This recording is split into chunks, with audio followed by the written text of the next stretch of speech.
हस्तिनापुर के अंधे राजा धृतराष्ट्र के 100 पुत्र थे, जिन्हें कौरव कहा जाता था। उसके छोटे भाई पांडु के 5 पुत्र थे, पांडव। दोनों पक्षों के बीच राज्य का झगड़ा इतना बढ़ गया कि युद्ध टल नहीं सका। जब दोनों सेनाएं कुरुक्षेत्र नामक विशाल मैदान में युद्ध के लिए तैयार हुईं, धृतराष्ट्र महल में बैठे चिंतित थे। उनकी आंखें तो नहीं देख सकती थीं, पर उनका मन युद्ध के परिणाम को लेकर बेचैन था। उनके साथ उनका सारथी और मंत्री संजय था, जिसे वेद व्यास जी ने दिव्य दृष्टि प्रदान की थी।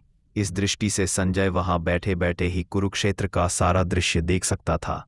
तभी धृतराष्ट्र ने पूछा, हे संजय, धर्मभूमि कुरुक्षेत्र में जब मेरे पुत्र और पांडु के पुत्र युद्ध करने के लिए एकत्र हुए, तब उन्होंने क्या किया? धृतराष्ट्र का प्रश्न सरल लगता है, पर इसके पीछे गहरा भाव छिपा है। वह जानता था कि कुरुक्षेत्र धर्म की भूमि है, जहां धर्म की ही जीत होती है, परंतु उसके पुत्र अधर्म के मार्ग पर चल रहे थे। इसलिए वह डर रहा था, कहीं यह भूमि उसके पुत्रों के विनाश का कारण न बन जाए। संजय समझ गया कि राज यहीं से भगवद गीता की कथा प्रारंभ होती है, जहां भगवान श्री कृष्ण अर्जुन को धर्म, कर्म और आत्मा का ज्ञान देने वाले हैं।